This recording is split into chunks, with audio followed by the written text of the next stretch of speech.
Halo teman-teman, apa kabar?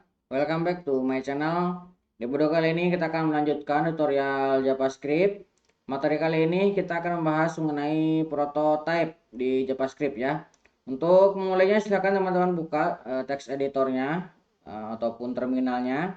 Saya akan masuk ke direktori latihan kita JavaScript tutorial. Kemudian saya akan membuat direktori 39 ya. mkdir. Nah, saya akan membuat folder prototype. Kemudian saya akan clear screen. Saya akan menuju ke 39 prototype. Oke, ini akan clear screen lagi. Saya akan masuk ke neofilm-nya. Oke, ini kita akan buka sidebar-nya. Saya akan tekan A dan saya akan mengetikkan index.html. Oke, sekarang saya tekan A lagi. Saya akan membuat folder JS script.js. Oke, saya akan buka index.html-nya. Kemudian saya akan mendefinisikan basic tag HTML. Oke, CSS-nya kita hapus dulu. Ini akan saya save. Nah, saya akan buka lagi untuk JavaScript-nya. Oke, sidebar-nya akan saya tutup. Oke, nah sebelum kita mulai kita akan say hello dulu sedikit ya. Jadi JavaScript memiliki yang namanya prototype. Dalam JavaScript, objek dapat mewarisi fitur satu sama lain melalui prototype. Nanti kita contohkan ya. Kemudian setiap objek memiliki prototipenya sendiri-sendiri yang disebut dengan prototipe. Nah, atau ada istilah juga prototype yang berkesinambungan ya. Kita langsung contohkan. Nah, misalkan saya memiliki sebuah variabel version, objek version ya. Nah, ini akan kita buat dari nama titik dua, misalkan pojok kode seperti ini ya. Nah, kemudian di sini kita akan cetak console.log version. Kita save. Oke. Kita akan buka lab servernya, Ctrl L. Oke, lab servernya kita klik kanan dan inspect. Oke, lihat di sini sudah ada objek ya. Objek yang isinya, nah di sini memiliki prototipe ya, ini prototipenya nih. Nah, ini prototipe yang dimiliki oleh sebuah objek ya. Nah, seperti itulah JavaScript memiliki prototipe yang nanti bisa saling mewarisi prototipe satu dengan prototipe lainnya. Ini kita buat menyamping ya, maksudnya saling mewarisi prototipe objek dengan sesama objek lainnya yang memiliki turunan yang sama. Nah, misalkan gini, kita juga bisa kasih ilustrasi prototipenya. Ilustrasi prototype memang agak jelimet kalau memang teman-teman baru belajar ya, tapi nanti juga akan paham sendiri dengan semakin seringnya teman-teman berlatih. Console.log. Nah, misalkan kita akan cek nih tipe objek, kita mau cek ini, kita save. Nah, tipe objeknya adalah function ya. Nah, jadi prototype tipe objeknya function. Nah, kemudian kita juga memiliki objek anonim yang dapat didefinisikan. Nah, objek anonim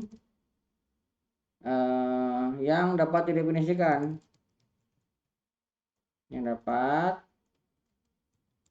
didefinisikan. Nah, contohnya objek anonim yang dapat didefinisikan adalah objek prototype itu sendiri ya. Console.log, kita akan ngambil objek prototype. Nah, kita jalankan. Nah, di sini ada objek prototipenya ini ya. Masih kosong nih isi objeknya, tapi ini prototipenya sudah ada. Ada konstruktornya. Ini prototipenya untuk objek. Nah, kemudian Nah, dari sini juga kita bisa mengambil tes ya, cek bahwa objek prototype dan konstruktor adalah referensi dari objek. Nah, cek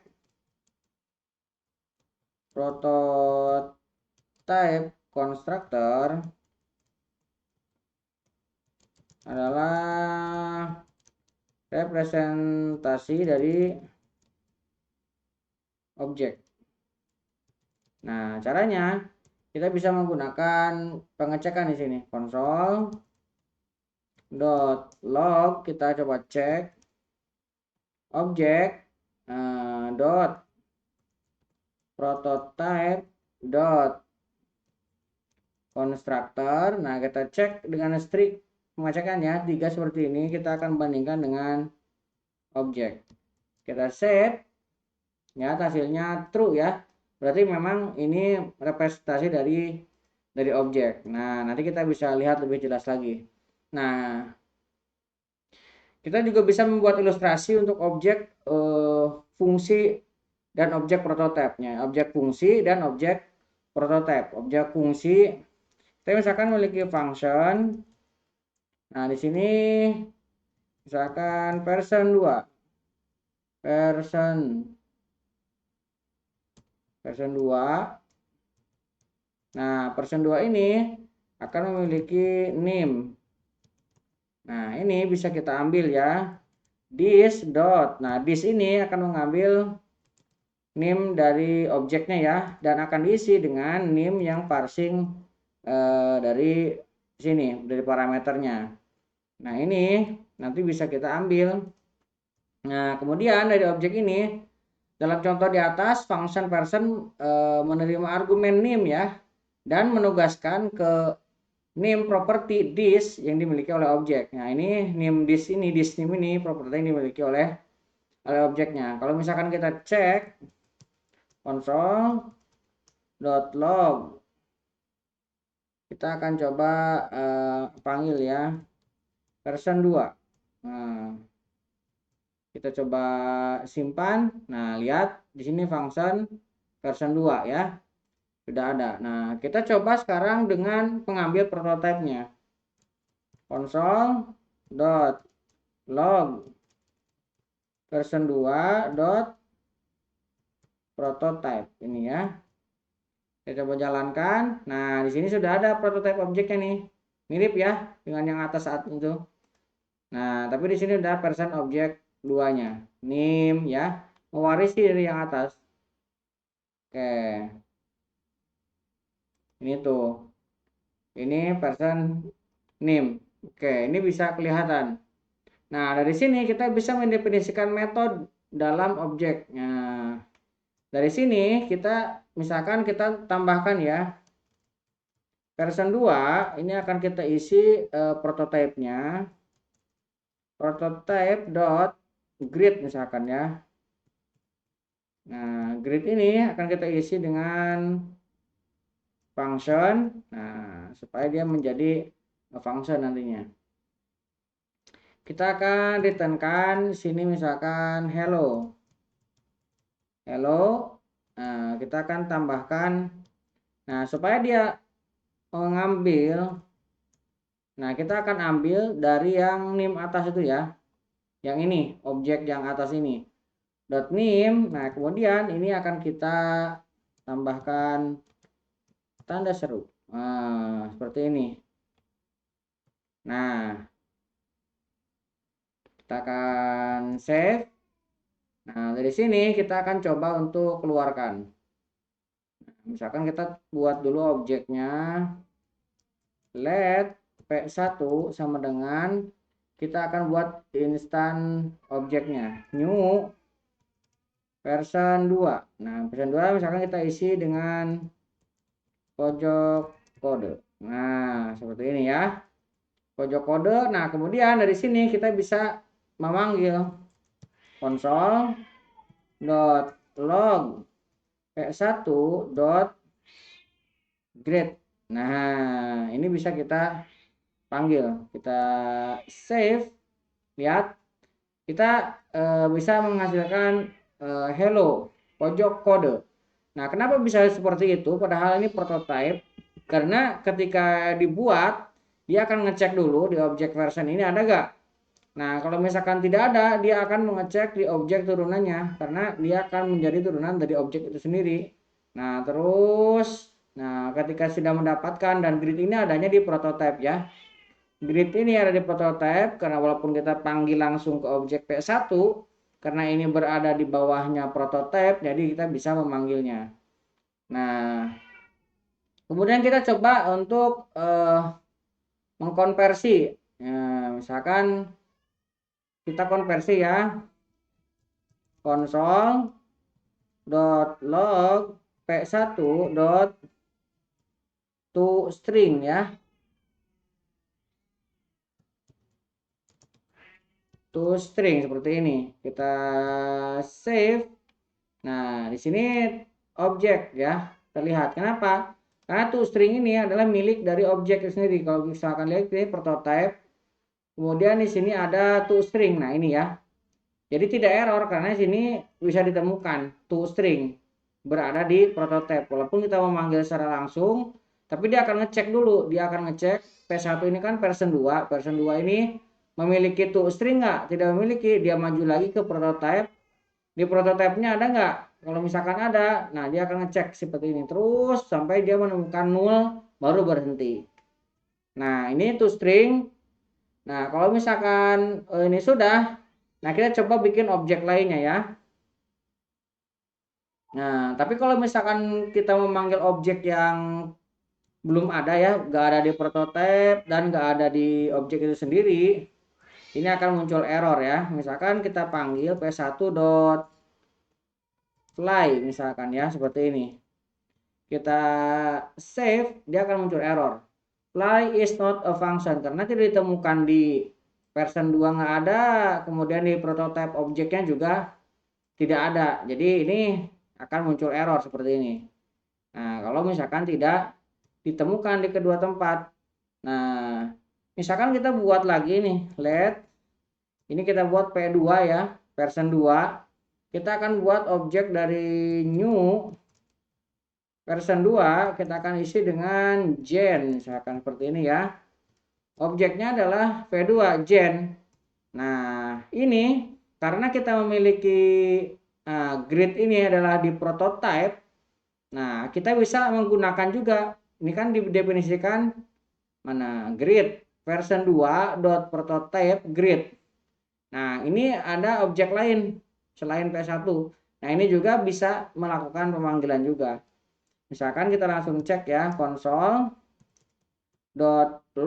p2.grid seperti ini. Misalkan kita jalankan, lihat hello gen. Jadi dia bisa mengakses juga prototipenya yang dimiliki. Nah, seperti itu ya. Nah, kita juga bisa membuat prototipe yang untuk dirinya sendiri. Ini kan sifatnya bisa diakses oleh semua instan objeknya ya. Nah, dengan menggunakan prototipe seperti ini. Nah, kalau misalkan kita buat untuk sendiri, misalkan kita buat ya P2. Nah, P2 kan tadi udah jadi objek ya. P2-nya ini akan kita isi dengan draw misalkan ya. Ini akan kita isi dengan draw, di mana draw ini adalah sebuah function. Nah, sebuah function yang isinya kita akan returnkan sebuah string ayo menggambar. Nah, misalkan seperti ini ya. Ada string ayo menggambar. Nah, sekarang kalau misalkan kita panggil di sini console.log p2.draw ini dia bisa ya.